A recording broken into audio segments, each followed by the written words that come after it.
What is going on, everybody? I am Hoops and Hip Hop, and welcome to the 11th episode of the Pokeblock Podcast. Now, in the past several weeks, we've kind of talked about different just like fun topics, if you will. Like last week, we went over the team that I would like to take to Area 51 with me for the whole Storm in Area 51 thing. Before that, we talked about ranking the legendary Pokemon or the box art legendaries, and we've just been doing different fun things like that recently. But in this week's episode, we're actually going to get into a more real, like serious type discussion, if you will, because we are going to be talking about the future of Pokemon. Now, as we await more information for Pokemon Sword and Shield, because it's actually been a while since we actually got some information. If I recall, it's been at least a month, maybe a little over a month since we got our last little bit of information. And while we're probably not too far away from another trailer or something like that, because in a couple weeks from when this episode is being recorded, the Pokemon World Championships are going to be taking place in Washington, D.C. And historically, that has always been a time when we've learned something about the latest Pokemon game that's coming out, whether it be Sun and Moon, Let's Go Pikachu and Eevee, whatever. So it's very likely that even if it's like not the biggest thing, we'll learn something, and we very well could get like a new trailer. But until that time, we're kind of just running on fumes in terms of Sword and Shield information. And obviously, with all of the fallout about the Pokedex and the National Dex and like just all of the controversy that has gone on with this game over the past couple months, it has kind of begged the question, at least for me personally, of where does Pokemon go from here? What is its future? And so while we're still waiting essentially for some more news about the games to discuss, I thought today it would be fun to discuss what the future holds for Pokemon and what I think the future will entail, how I think Game Freak is going about handling the future of this series moving forward from not only Sword and Shield, but dealing with all of the problems that have arisen because of Sword and Shield, and how I think Sword and Shield as games will do individually, and what other future games we could possibly see in the next few years. It's definitely going to be an interesting one for sure, and this is kind of a thing that I've wanted to talk about for a while. It's kind of been on my mind. And so, obviously, a podcast is like the perfect place to kind of just ramble and get that off your chest. So, as it pertains to Sword and Shield specifically, I think it's very, very interesting because what I personally believe the fate of Sword and Shield will be is I think that as more time passes, I mean, people have proven that when it comes to this whole Sword and Shield controversy, whether it's the animations, whether it's the Pokedex, whatever you want to call it, when it comes to just the whole Sword and Shield debacle, people have proven that they're passionate about how upset they might be for those of people that are upset. And they have proven that they don't want to let this go. So, like, there is a very strong group of people that feel very strongly about the fact that they think this game has problems. And so while I don't think they are going to let up necessarily, I do think as more time passes that the passion, the heat that's there, the tension that's there is going to subside a little bit. And I think it will continue to subside as we get more trailers and more information, because basically in terms of like all of the bad news about this game, if you will, I think it's already been discussed at this point. We know that there's not going to be any Mega Evolutions or Z moves in the game. We know that there's obviously the whole National Dex situation where there's going to be a bunch of Pokemon that aren't in the game. So like we know pretty much all of like the negatives, if you will, about this game, because realistically, like there's not going to be anything to the level of those things that still hasn't been mentioned yet, at least most likely, obviously. So with that being said, I think just with the remaining trailers that we are set to see, it's just going to be a lot of positive stuff. There is a lot of stuff that was talked about in a leak recently the leak that was talked about that I'm referring to has proven to be incredibly accurate. I'm not really going to go over it in a lot of detail just because I don't want to spoil the game for anyone who doesn't want to be spoiled, but basically there was this leak and it's proven basically everything that it is stated so far has been proven to be a thing that's actually true. So it's like something that can be relied on as far as an accurate source of what we can expect from this game, but there are still a couple things from the leak that haven't been shown off yet. So it's the consensus that we are going to see these things given the legitimacy that this leak has proven to have, and those things that are discussed in that leak are very, very exciting. They're the type of things that people have wanted to see make a return in Pokemon games for a while. So I think those things, if they do happen, will cause a lot of excitement for the games in general. I think just anything else they show, even the stuff like we obviously don't know about, is going to cause a lot of hype. New Pokemon that they show will cause a lot of new hype. We'll probably eventually get some type of story trailer that'll give us an inkling of what's going on in the story. That'll cause a lot of hype. And so I think over these next few months until the game releases, however many trailers we get, I just think it's going to show off stuff that is positive about the game, that's good about the game, and that's going to help subside the controversy a little bit, because it'll help people get excited a little more. It'll kind of like that stuff, the controversy will have had plenty of time to kind of dissipate in terms of the outrage or whatever, and then at that same time, the hype for this new stuff that's about to come out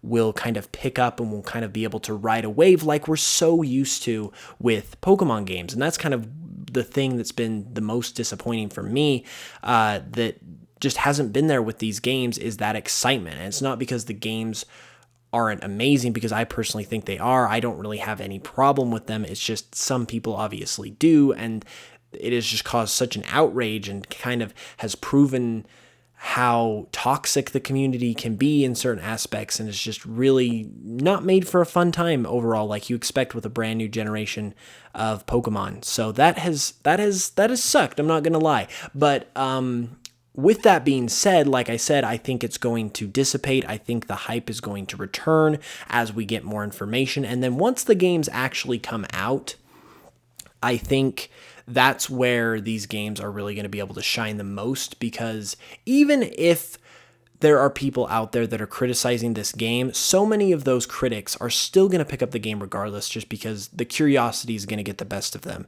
They're going to want to play the game because it's Pokemon regardless. And I think once people get the game in their hands, even those people who might be critics, there are going to be people who just are going to hate the game no matter what. They've already made up their minds and nothing is going to convince them otherwise. However, I do think there's going to be, I would even say a majority of the people who are critics of this game, once they actually get the games in their hand and can see it with their own eyes, they can see it on the big screen for themselves, they can interact with it with themselves or for themselves, in the comfort of their own home, and they actually get a chance to play the game and just really dig into it, I think they're going to see how good of a game this actually is and how much fun it actually is. And I think in terms of review scores and just post-launch reception, I think it is going to be overwhelmingly positive compared to what we've seen in the pre-release. I think it's obviously easy to judge a game by its cover in this situation, but I think once people actually get a chance to play it and realize that those things that they were upset about really didn't affect their enjoyment of the game, they still had a lot of fun with it, even though those things were obviously still there. And I think people are going to realize that they still can have a blast with this game regardless, and I think it's going to do a lot for the opinion of the game overall once it actually comes out. I feel very, very confidently about that, because simply put, regardless of how you feel about this game is not a bad game. Objectively speaking, this is not a poorly built game. It is not a low effort game. I know there's those people out there who want to say that Game Freak is lazy or whatever. Opinions aside, I want everyone to be able to have an opinion, but that is factually not true. Game Freak is not being lazy with this game. The fact of the matter is it's the most graphically impressive Pokemon game, or at least main series Pokemon game, that we have ever seen. It's the most graphically beautiful. That cannot be argued. There's just so many things about this game that are just straight up good. You might not like them. It might not be your cup of tea. It might not hit your expectation per se, but these games are going to be good one way or the other. Whether or not they're something you wanted, whether it hit your like expectation, like I said, that's up for you to decide. But these games are going to be good. They are going to be well built. They're going to be well thought out. That is not something you really need to worry about as a Pokemon fan. And I think that's going to be the saving grace of it once people get a chance to experience it. And so I think that's when we'll really be able to enjoy the game. Typically, we really enjoy the game together as a community as it's going to be as the hype is building up prior to the release. We enjoy the game together as a community when the trailers drop, when the news comes out, because we can all discuss it together. And then when the game comes out, we actually get a chance to play it for ourselves, and we all kind of go into our little dungeons, so to speak, and play the game and just don't sleep until we beat it. And then we get to talk about how much we liked it or what we didn't like about it. We get to kind of just discuss everything that the game offered, and we kind of go from there. But I think this time it might be flipped in a way, because obviously, the community's been very divisive about it, but I think the community is going to come together once it comes out, and we're really going to be able to talk about how, man, this game is just really, really good. Yeah, it might not be perfect. Yeah, it might have some flaws. Yeah, maybe it's not even for everybody, but it is a dang good game, and I am really confident about that aspect. I'm really confident that that will be the kind of general opinion of the fan base once we get to that point in time. However, with that being said, that's not to say that Game Freak doesn't have any problems to address, because they obviously do. Definitely with where Pokemon is as a franchise in terms of how big it's grown, in terms of the fact that there's so many Pokemon at this point, it just was unavoidable that some big decision was going to have to be made regarding how you're going to continue to accommodate for all the Pokemon in the game, and how you're going to operate moving forward with that mindset, because it was never going to be able to be the way it has been forever. We were never going to be able to have all the Pokemon with no effort, no problem until the end of time. With every generation, with every set of new Pokemon you add, it gets harder to acclimate all of those Pokemon. So there was going to be a breaking point where something had to give one way or the other, and this was obviously the generation and the time where something gave. However, in terms of the fan reaction, it seems like Game Freak's decision on how they decided to address this issue was the wrong way to address the issue. And so I think even after this game launches and throughout even the 8th generation, not even waiting until the 9th generation of Pokemon, but even during the 8th generation, I think they are going to need to take steps to rectify their decision and figure out a different way to handle this issue that can be more favorable to the fan base. And I think given the situation they're in now, there's a couple different ways that they can do that.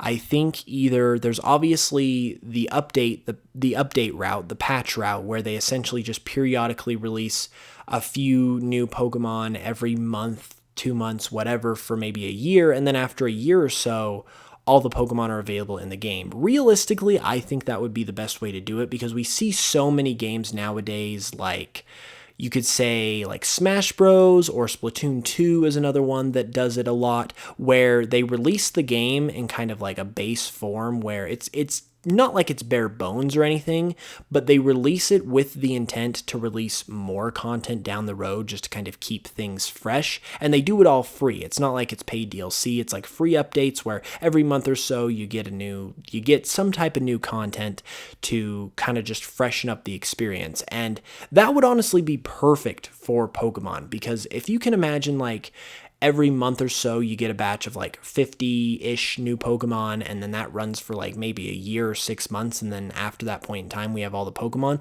That would be an amazing way to keep attention towards the game itself and just keep people playing it and keep people excited about it. I think that would possibly even be better than putting them all in the game from the start, because then that would keep people like actively playing the game longer, because they would want to like play the game with their favorite Pokemon that maybe isn't made available at launch. And I think if Game Freak had came out and said that that was going to be the case, people would have been fine with it. The issue is obviously that they just straight up said Pokemon aren't going to be in the game. That's the problem. But if they had said all Pokemon aren't going to be in the game to begin with, but we're going to patch them in over the next year or so, and we're going to release a pack of like 50 Pokemon with every update, then people would have been fine. They would have been understanding. So personally, I think that's the best way for them to go. But then there's also the other route,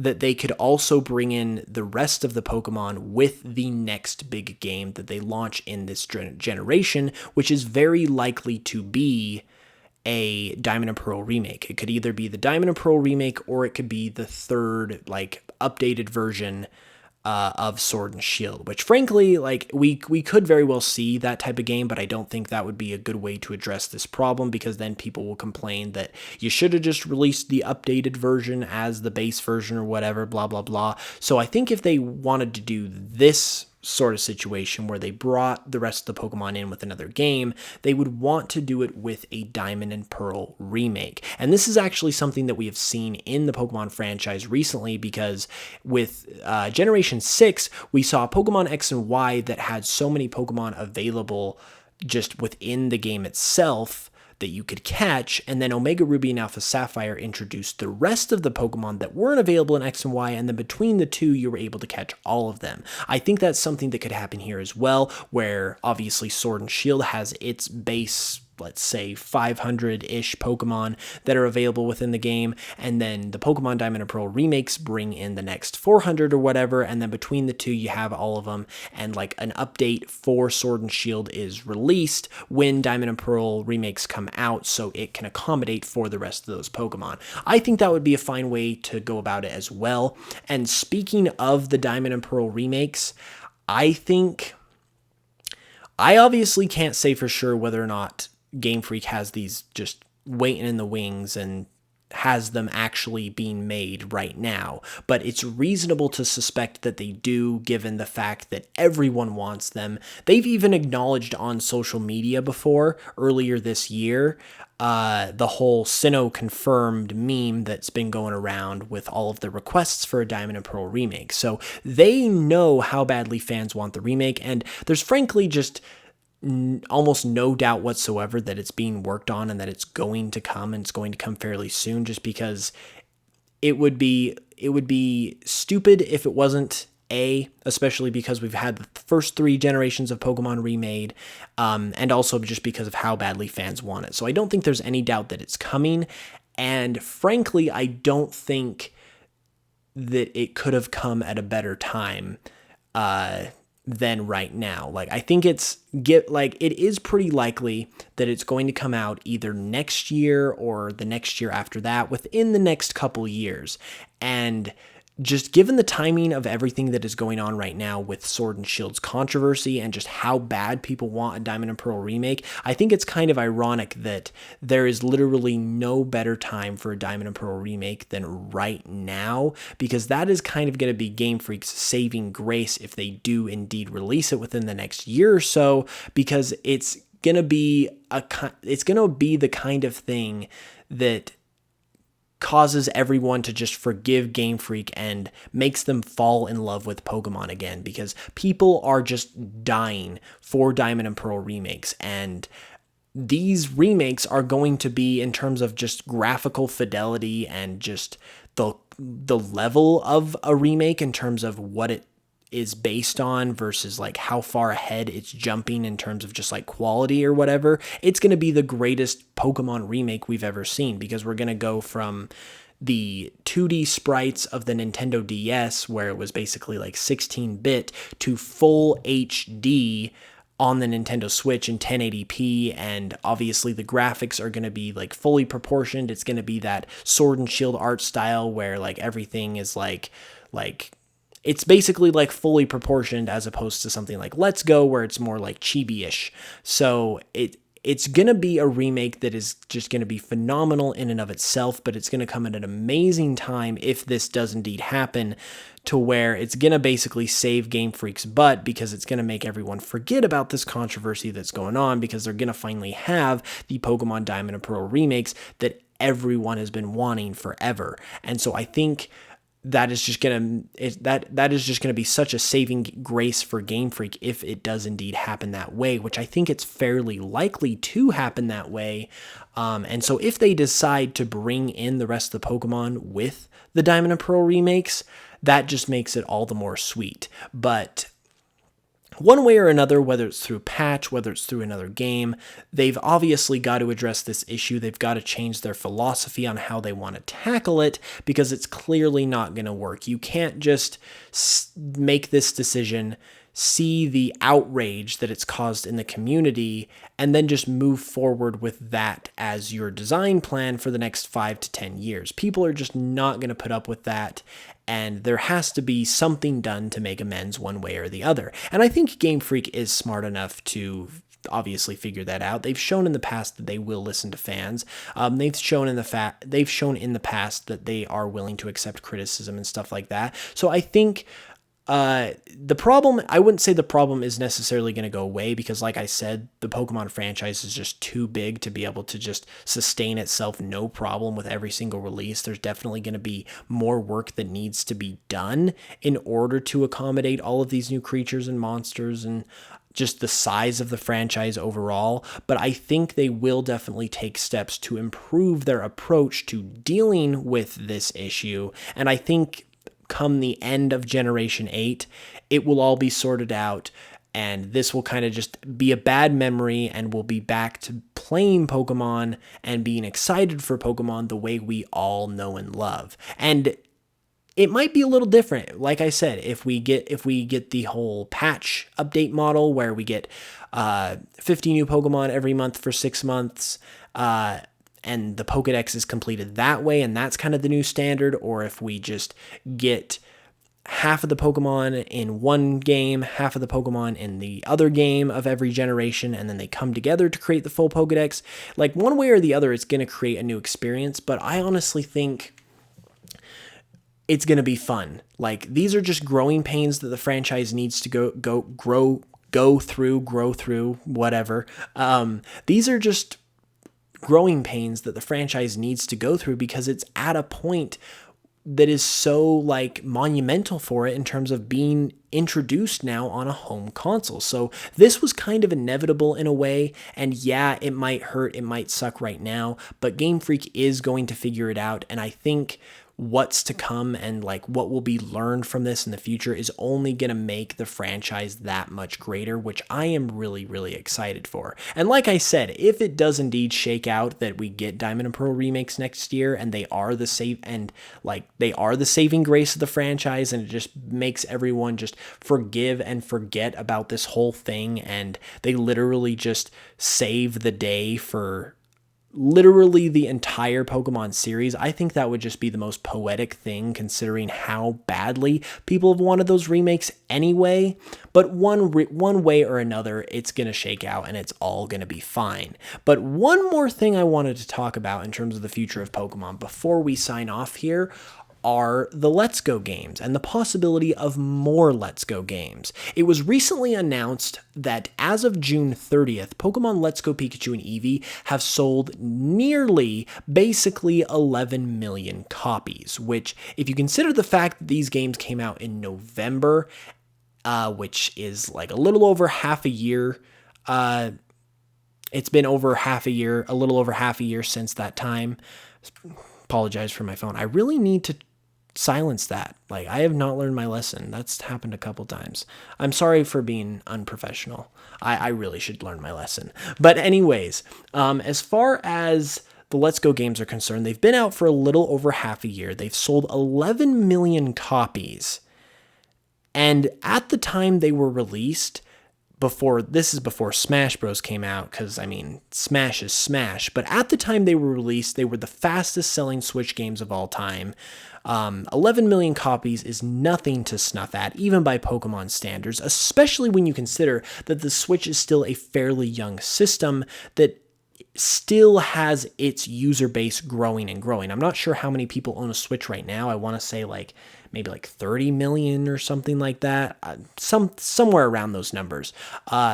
So there isn't even a giant huge user base for the Switch like say there was for the 3DS, and it's still Let's Go Pikachu and Eevee is still selling amazingly well, and it's going to sell some more copies as we go throughout the rest of this year, and especially during Christmas, even with Sword and Shield out. So I would not be surprised in any way, shape, or form if by the end of this year, Let's Go Pikachu and Eevee ended up selling maybe 15 million copies. I think that's completely reasonable. So obviously, those games sold extremely well, and I think that allows for some possibility in terms of future Let's Go games.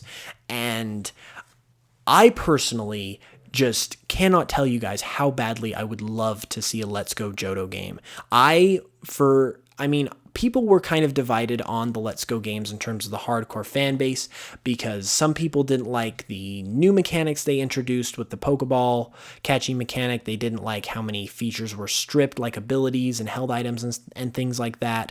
But overall, the games were really beautiful. They were really pretty. It was amazing to see Pokemon in general, and especially the Kanto region, in such a high fidelity, and I personally had so much fun with them. So if we got the same thing, but obviously through the Johto region, I would lose my flippin' lid if that happened. I would love that so much, and it's obviously something that there's a market for with how well the Kanto games sold. So while it's anyone's guess as to whether or not Game Freak is legitimately considering this, I think this is another very, very interesting possibility for the Pokemon franchise going forward. And I think if it does happen kind of alongside the main series, I think it's going to be a lot of fun. And once again, I think now that people are used to the idea of the Let's Go side series, if you will,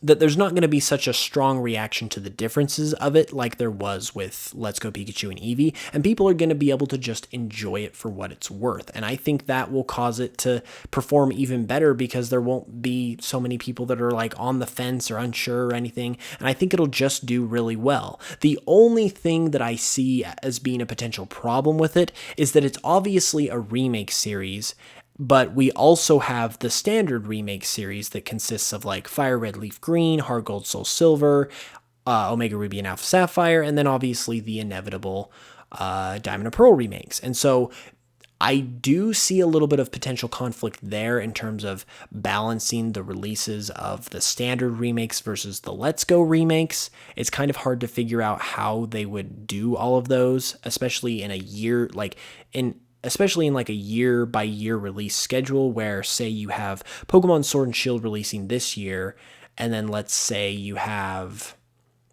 Pokemon Diamond and Pearl remakes releasing next year. Well, then the next year after that, you could release Let's Go Johto. That's possible. And then the next year after that would obviously be Generation 9, because then you'd have that 3-year cycle that generations typically run on. And I think that would be pretty good, but I don't know. I feel like juggling 2 remake series at the same time might be a little tricky, but I don't think it's so tricky that it should deter Game Freak from trying to do everything they can to make Let's Go Johto a reality, because just the simple idea of having remakes in this style for, at the very least, Johto, but possibly even every generation going forward, if this is a series that could become that popular, which based on the numbers so far, I think it could. That's just another incredibly exciting possibility for the franchise. I think that is such an exciting possibility. I have not heard one single person, like I said, the Let's Go games weren't necessarily for everyone in terms of the Pokemon fan base, particularly the hardcore fans, but I have not heard one single person that has said they genuinely do not want a Let's Go Johto game. I think that would be such a welcome thing for the franchise, and like I said, it's just one more thing that there is to look forward to with the future of Pokemon. So the theme and the lesson of this podcast, if you will, as we come to a close here, is we might be having a difficult time right now. Tempers might be flaring. Negative opinions might be kind of clouding the franchise a little bit. But if you look at the bigger picture, I think you'll start to see that these are nothing more than growing pains, because this was bound to happen at some point anyway. Game Freak and the Pokemon Company as a whole were going to have to make some big decision to deal with the growth of their franchise. And now that decision has been made, the steps can now be taken to kind of master the managing of this growth. And eventually, sooner rather than later, in fact, they will get to a point where they find a sweet spot in terms of the best way to deal with it that's going to be the easiest for them and that's going to please the most people as well. And then you've obviously got amazing projects that we know we can look forward to, most likely with the potential of Let's Go remakes continuing, and then obviously the Diamond and Pearl remakes, which are very, very likely within the next couple of years as well. So there's just so much to look forward to, especially when this whole situation that's going on is only a passing thing. To quote the great Samwise Gamgee, we might have a shadow over the Pokemon franchise right now, but it's only a passing thing, and even darkness must pass. So there is a lot to be excited for as a Pokemon fan, and there is a lot to look forward to for the future of the franchise. But with all of that being said, it's time to sign off for this week. So I really hope you guys enjoyed this episode. If you did, be sure to leave a like. If you're listening on YouTube, be sure to do whatever it is you guys do on iTunes or Spotify or whatever it is. And let me know your feedback. I always like to hear your feedback, as I always say every episode, but especially on this one, I want to know what you guys think about the future of Pokemon. Are you excited about it? Does this whole discussion change your philosophy at all? I really want to hear your thoughts, so feel free to reach out to me in any way, shape, or form. You obviously can also follow the UCast Studios page on YouTube, iTunes, Spotify, Twitter. Follow us everywhere, because we do this every week, and obviously we've got other shows going on as well. And you can follow me, Hoops and Hip Hop, in all of the same places for Pokemon content of all kinds, multiple times a week. I upload all the time as well if you are new to the channel and you don't know who I am. So with all that being said, I will be back I'll be back next Friday with another episode. And I'm really excited to try some different things with future episodes as well. I'm going to try and bring on some guests and stuff, and it's going to be a fun time. But yeah, I'll be back next Friday. So until then, I hope you guys have a great weekend. I hope you have a great week after that, and then I will see you here next week. So with all of that being said, I hope you have a great one, and I will catch you guys later.